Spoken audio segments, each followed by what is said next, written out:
Olá, pessoal. Esse vídeo tem o intuito de ajudar vocês a resolverem os exercícios de determinação de domínio. O que nós vimos na parte teórica é que em algumas funções nós temos que prestar atenção ao conjunto de domínio. Por quê? Porque se nós atribuirmos algum valor para o x e não puder ser feita alguma das operações envolvidas, nós não vamos ter uma função, vamos ter uma relação. Então, nós falamos em que as funções têm algumas restrições. Quais são as restrições que nós temos até o momento? Que denominadores não podem ser zero, porque não existe divisão por zero. Raízes de índice par não podem ser negativas. Por quê? Porque não existe raiz quadrada de número negativo. Ok? Então, vejamos, usando essas restrições, vamos iniciar a determinação do domínio das seguintes funções. As funções que eu estou usando nesse vídeo são algumas funções que vocês têm na folha de exercícios de determinação do domínio, a chamada folha 3. Tá? A primeira é o exercício 1A da folha, e a nossa função é x² menos 3x mais 2. Observe que nessa função, a minha variável x não aparece em denominador e não está envolvida em raiz quadrada, nem raiz de índice par, qualquer. Então, não tenho nenhuma restrição, ou seja, não existe nenhum valor de x para o qual não vai ser possível realizar as operações envolvidas nesta função. Portanto, o seu domínio é o conjunto dos números reais. Vamos para a seguinte função. 3a. f de x igual a 1 sobre x² menos 9x mais 20. O que nós percebemos? Bem, que agora aparece variável no denominador. Existe a possibilidade de eu encontrar um valor de x que, quando colocado no meu denominador, isso resulte em zero. Se isso acontecer, não existe divisão por zero. Então, o que acontece?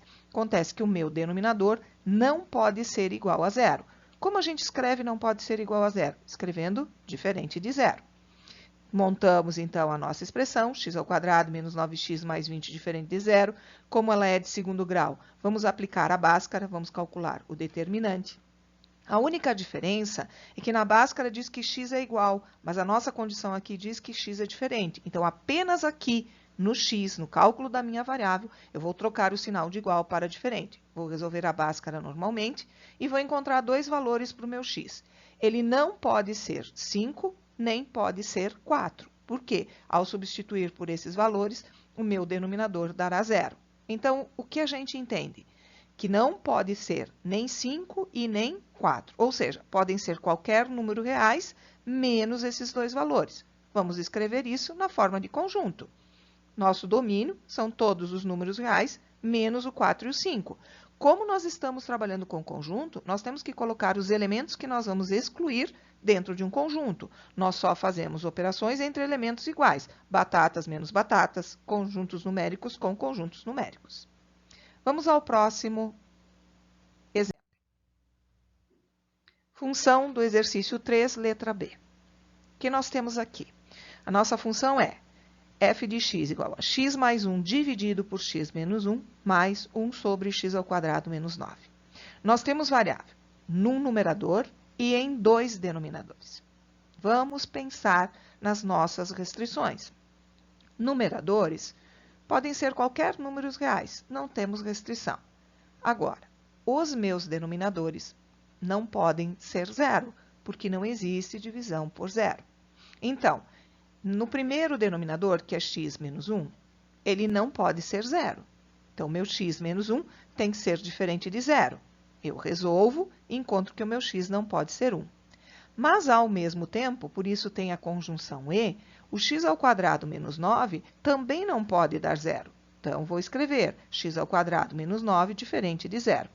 Como ela é uma Bhaskara incompleta, eu vou isolar o x² diferente de 9, x² diferente de mais ou menos a raiz de 9, x diferente de mais ou menos 3.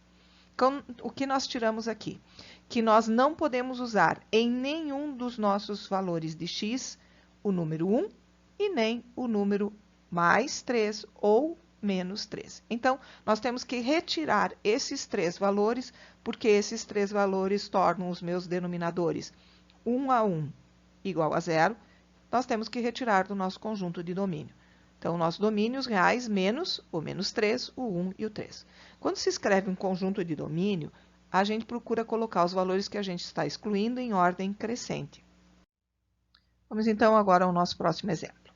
F de x igual a 2 sobre a raiz quadrada de 4 menos x. Bem, a variável aparece no denominador e dentro de uma raiz, ou seja, participando daquilo que nós chamamos de radicando. Bem, como está no denominador, não pode ser zero. E como está na raiz, não pode ser negativo. Como eu vou dizer isso, que não pode ser zero e nem negativo? Eu vou dizer o que ele pode.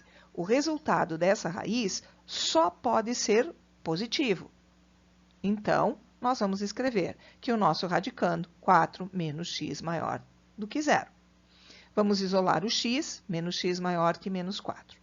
E tome cuidado, nós estamos resolvendo uma inequação e vamos ter que multiplicar essa inequação por menos 1. Por quê? Porque a nossa variável é negativa.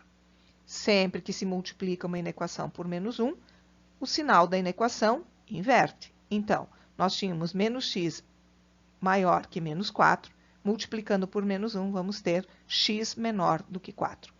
Então, o que nós conseguimos entender? Que nós podemos colocar todo e qualquer valor para o x, desde que ele obedeça a essa condição, que o meu x seja menor do que 4. Pronto, só vamos construir agora o nosso conjunto solução. Nós podemos escrever na forma de conjunto, dizendo que ele é um número real, tal que x é menor do que 4, ou escrever na forma de intervalo, como os estudamos nos capítulos anteriores.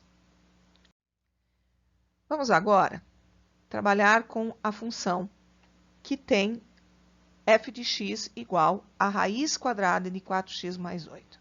Bem, nós temos uma raiz, a nossa variável está dentro do radicando, e essa raiz é única no numerador. Então, o que acontece? Não existe raiz de número negativo. Existe raiz de zero? Sim, é zero. Que número ao quadrado dá zero? O próprio zero. E as raízes só existem positivas. Então, nesse caso, o que eu tenho? Eu tenho que o meu 4x mais 8, o meu radicando, só pode ser positivo ou zero. Como eu escrevo isso? Dizendo que o meu radicando 4x mais 8 é maior ou igual a zero. E aí, eu vou resolver a minha inequação. Novamente, tá? Encontramos o nosso x maior ou igual a menos 2. Vamos só escrever o nosso conjunto. Assim, na forma de conjunto ou como intervalo. Vamos resolver agora mais um exemplo. Nossa função é raiz de 3x mais 6 dividido pela raiz de 4 menos 2x. Bem, nós temos variável no numerador e no denominador. Vamos analisar o numerador. Nosso numerador tem raiz de 3x mais 6. Como ele está no numerador, pode ser zero, mas o radical não pode ser negativo. Então, o que acontece com o meu radical? Pode ser só positivo e zero. Existe raiz de zero, professora? Claro, que número elevado ao quadrado dá zero, o próprio zero. Então, nós temos a nossa primeira condição, que o nosso 3x mais 6 tem que ser maior ou igual a zero. Resolvendo a inequação, vamos encontrar que o nosso x tem que ser maior ou igual a menos 2. Mas, ao mesmo tempo, nós temos variável, a mesma variável, no nosso denominador. Então, nós temos que analisar a condição para este denominador.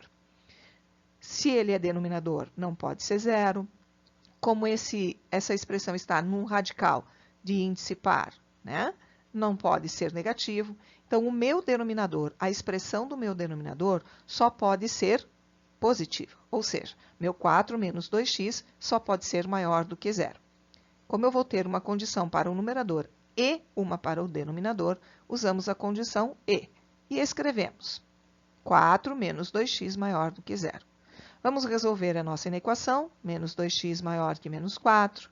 Como a minha variável x é negativa, eu vou multiplicar por menos 1. Sempre que é uma inequação e eu multiplico por menos 1, eu inverto o sinal da inequação. Fica 2x menor do que 4, portanto, x menor do que 2. Bem, agora nós temos duas condições. Nosso x tem que ser maior ou igual a menos 2 e, ao mesmo tempo, menor do que 2. A conjunção e, ela relaciona com a intersecção. Então, o que nós vamos fazer? Nós vamos representar a primeira condição na reta real, a segunda condição na reta real, temos dois intervalos, vamos fazer a sua intersecção e vamos tirar o que eles têm, então, em comum. Representamos, então, o x maior ou igual a menos 2 na primeira reta, o x menor que 2 na segunda, bolinha aberta no 2, porque ele não pertence ao conjunto. Fazemos a intersecção, verificamos o que as duas retas têm em comum. Então, eles têm em comum do menos 2 até o 2. O menos 2 é comum aos dois, por isso fica a bolinha fechada. O 2 não é comum, só pertence ao primeiro e não ao segundo, portanto, ficou com bolinha aberta. Os valores de x que eu posso atribuir para que eu possa realizar todas as operações indicadas na minha função terão que estar entre menos 2 e 2, incluindo o menos 2 e excluindo o 2. Isso é o meu conjunto de domínio, que nós escrevemos ou na forma de intervalo ou na forma de conjunto. Espero que este vídeo ajude vocês a resolver os exercícios de determinação de domínio. Um bom trabalho, bom estudo!